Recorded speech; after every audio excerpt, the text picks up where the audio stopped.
This story's called Elfrin and the Baby Bluebird.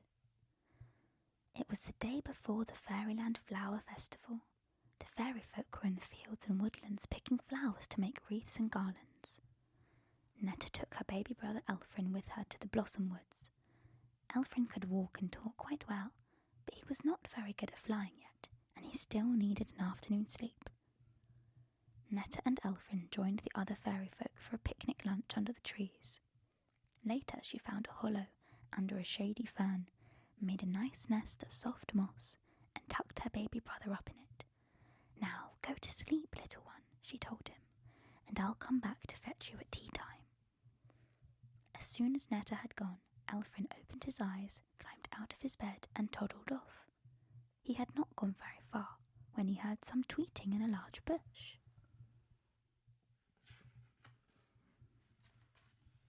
He looked up and saw a baby bluebird flapping wildly on the edge of a nest. Suddenly it fell and landed on the soft moss in front of Elfrin. "You naughty birdie," scolded Elfrin. "You should be sleeping in bed." He picked up the baby bird, puffing and panting, and lugged it back to his own nest under the fern.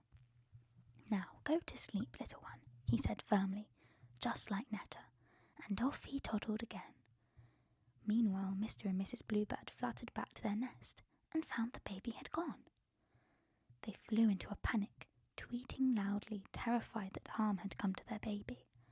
They flew through the trees until they came to the nearest of the fairies, which happened to be Netta. "Calm down," she told them. "Your baby can't be very far. I'll help you look for it." Meanwhile, Elfrin had arrived back at the bluebird's nest. He wondered if there were any more baby birds in it, so he climbed all the way up and out along a branch until he reached the nest. It was empty, but it was so cosy that Elfrin thought he would try it out. He climbed in and quickly fell asleep. In the other nest under the fern, the baby bluebird sat up and began loudly tweeting for its parents. Netta and the bluebirds followed its tweets to the fern-shaded nest Netta had made for her brother earlier. "Well, here is your baby, but where is my baby brother?" cried Netta, now rather worried herself.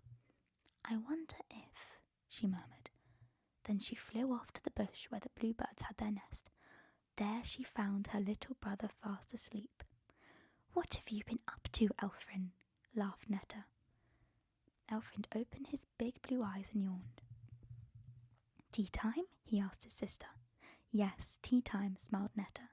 "And the bluebirds want their nest back, so unless you want earthworms for tea like a baby bluebird, you had better come home with me."